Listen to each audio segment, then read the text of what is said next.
Picture this scenario. You're standing in line at the grocery store, and the person ahead of you pulls out what looks like a metal credit card that's so heavy it could probably be used as a weapon. They swipe it with the confidence of someone who clearly knows something you don't, and as they're signing the receipt, they casually mention to the cashier that this purchase just earned them enough points for a free flight to Japan. Meanwhile, you're standing there with your basic debit card wondering if you're missing out on some secret financial hack that could transform your life. Sound familiar? Well, what if I told you that this entire credit card points game that everyone seems to be obsessed with might actually be keeping most people poorer, not richer? And the credit card companies are laughing all the way to the bank while people convince themselves they're gaming the system. My name is Keith, and I spend way too much time analyzing money psychology and why some people seem to effortlessly build wealth while others stay trapped in cycles that feel rewarding but are actually destructive. If you've ever wondered whether you should be chasing credit card points or if there's something you're missing about this whole rewards game, make sure to hit that subscribe button and give this video a thumbs up if it helps you see through the marketing smokescreen. Now, before we dive into why the credit card points game might be the most sophisticated wealth trap ever created, let me paint you a picture of what this world looks like from the inside. There are entire communities of people who call themselves travel hackers or churning enthusiasts. They speak a language that sounds like it requires a PhD to understand. They talk about manufactured spending and category bonuses and something called the 524 rule. They have spreadsheets that would make a NASA engineer jealous, tracking sign-up bonuses and spending requirements and optimal redemption values. They plan their lives around credit card applications and spending deadlines. And here's the thing that really gets me. Most of these people genuinely believe they're outsmarting the system. But here's what nobody talks about in those online forums and YouTube channels dedicated to credit card hacking. The credit card companies aren't stupid. In fact, they're so smart that they've created a system where their customers actually thank them for the privilege of being profitable. Think about that for a second.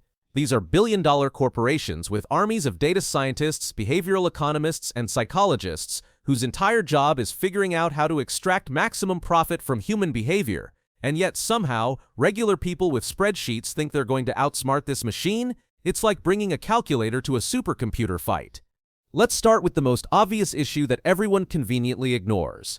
The mathematics of credit card rewards are designed to benefit the house, not the player. The average credit card rewards program offers between 1% and 2% back on most purchases. Some cards offer higher rates in specific categories, maybe 3% on groceries or 5% on gas for limited time periods. Sounds great, right? Free money for spending you were going to do anyway. But here's the first problem.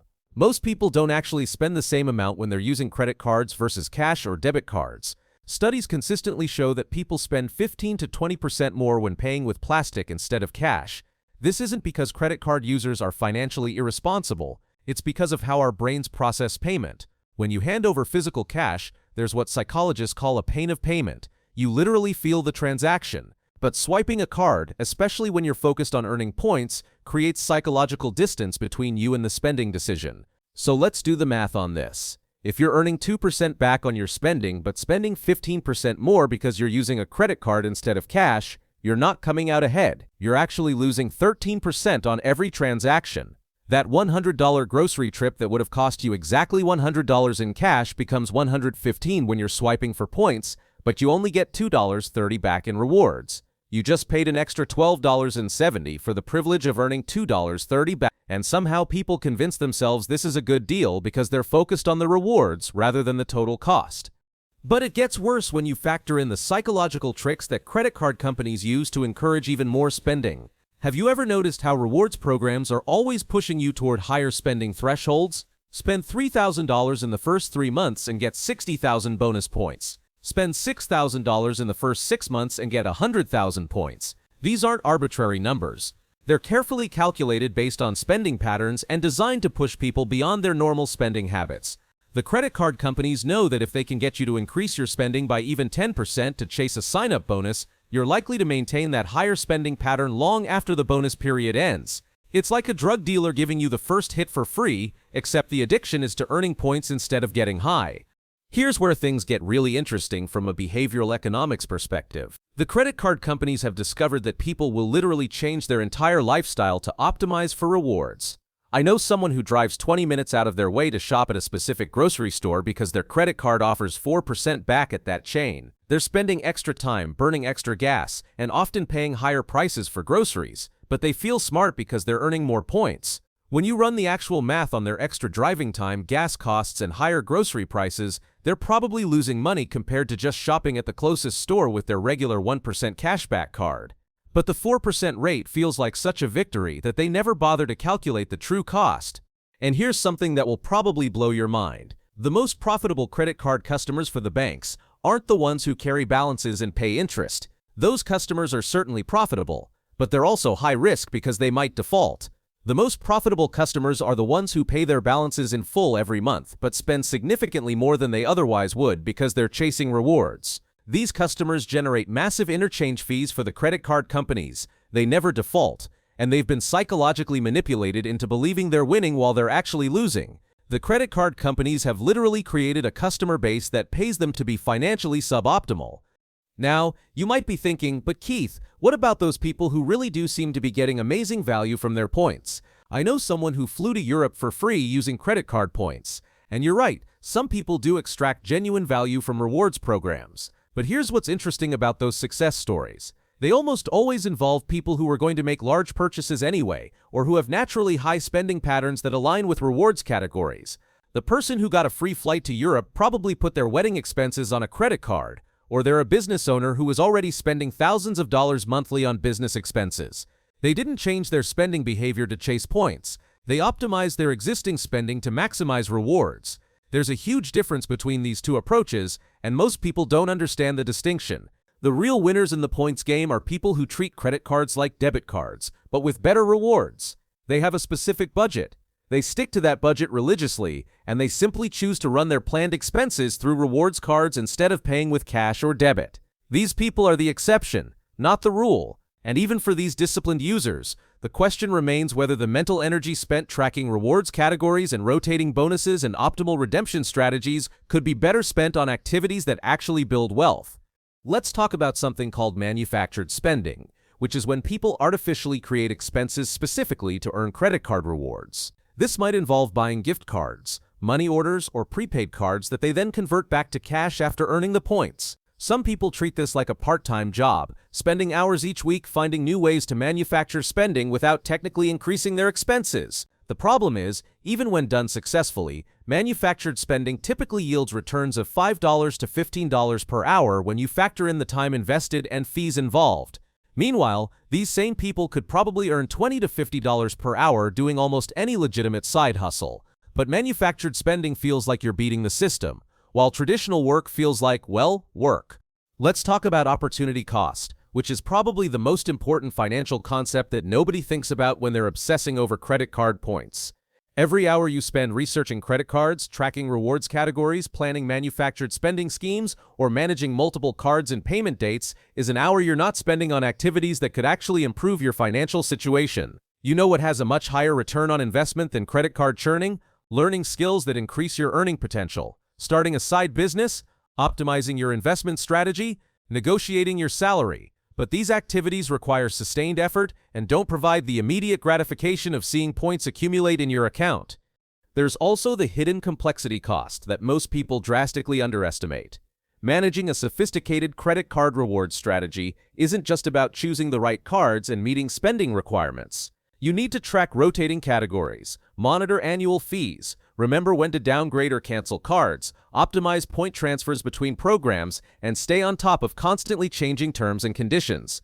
This isn't a set-it-and-forget-it strategy. It requires ongoing attention and management. And for most people, this complexity creates stress and mental load that outweighs any financial benefits they might be receiving.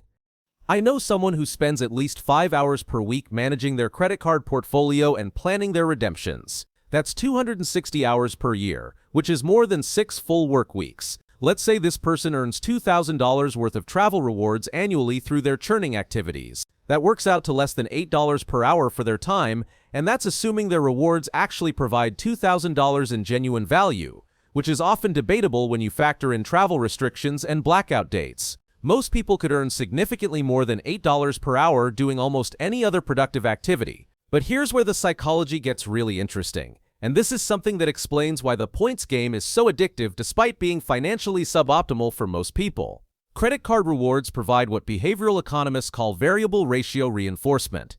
Every purchase becomes a small gamble where you might earn points, and every point earned feels like a small win. This is the same psychological mechanism that makes slot machines addictive. The rewards are unpredictable, intermittent, and just frequent enough to keep you engaged.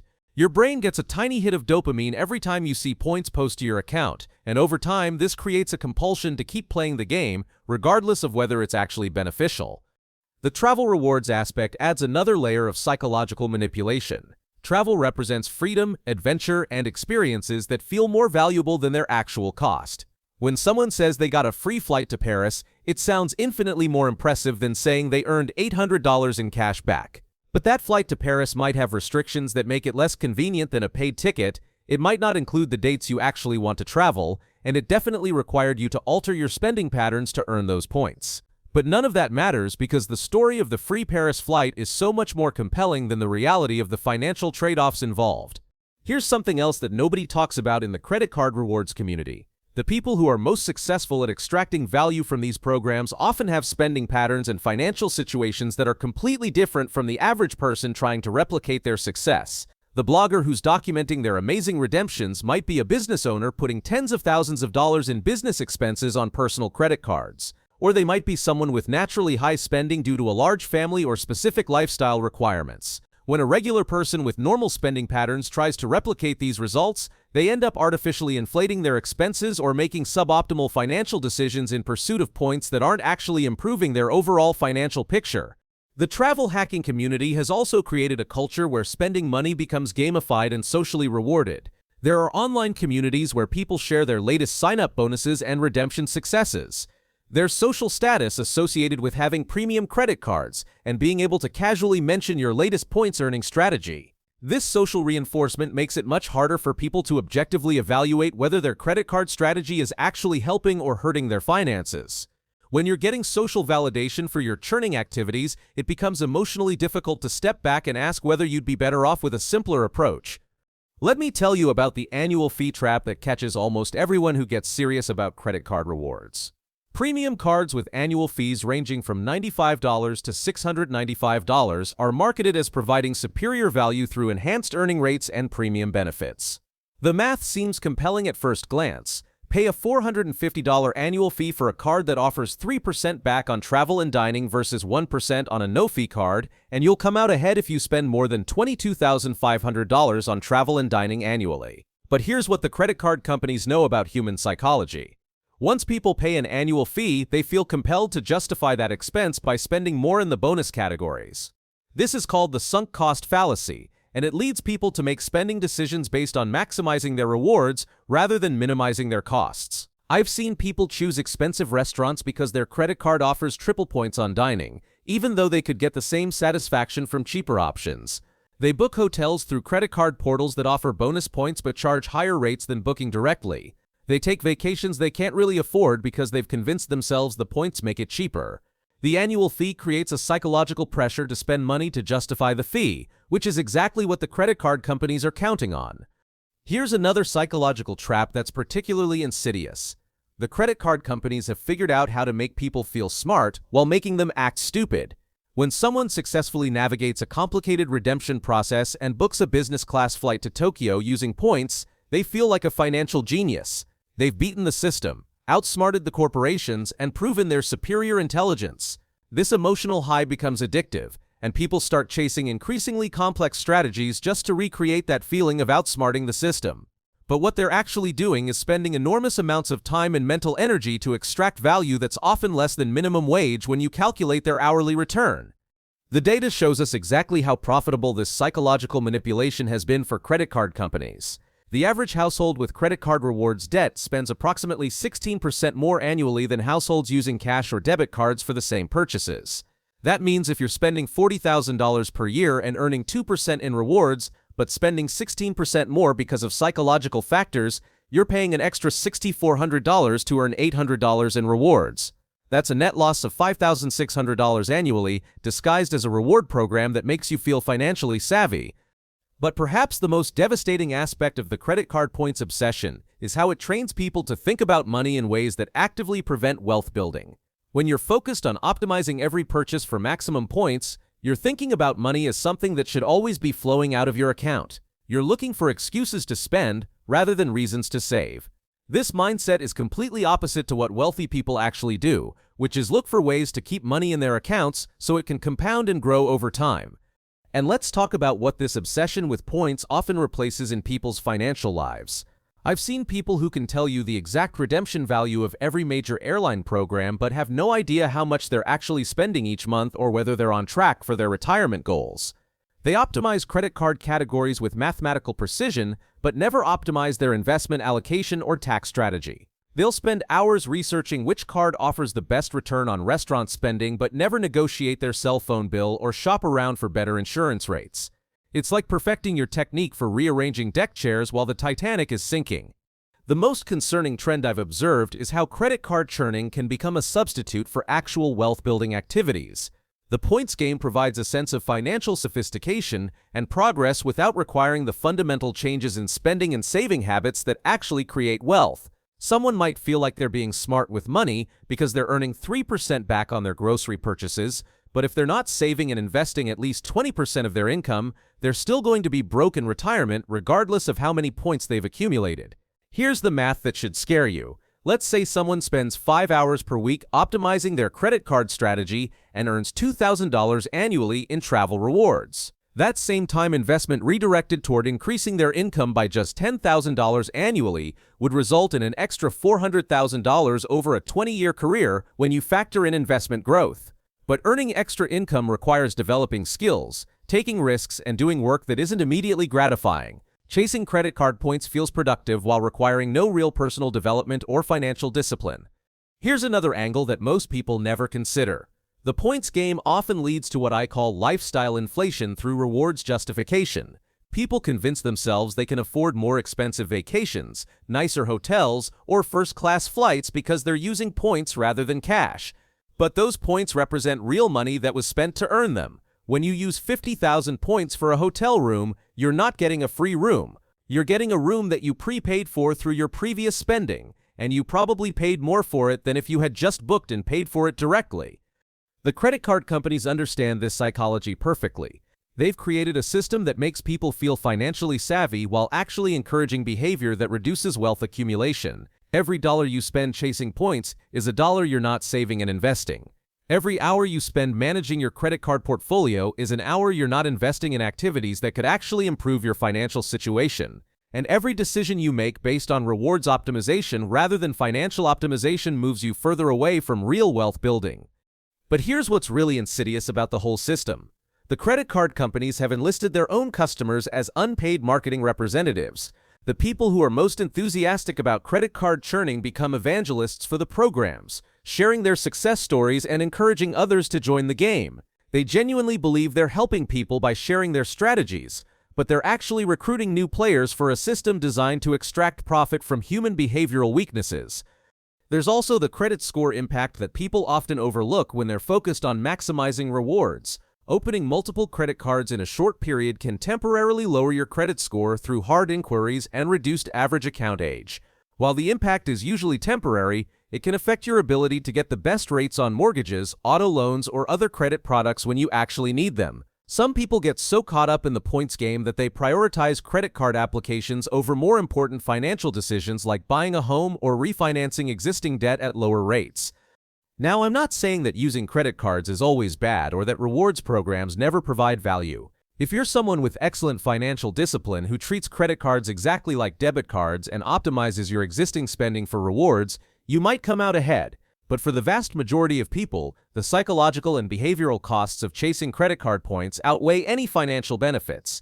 The mental energy required to optimize rewards would be better invested in activities that actually build wealth rather than create the illusion of financial progress. The alternative is refreshingly simple.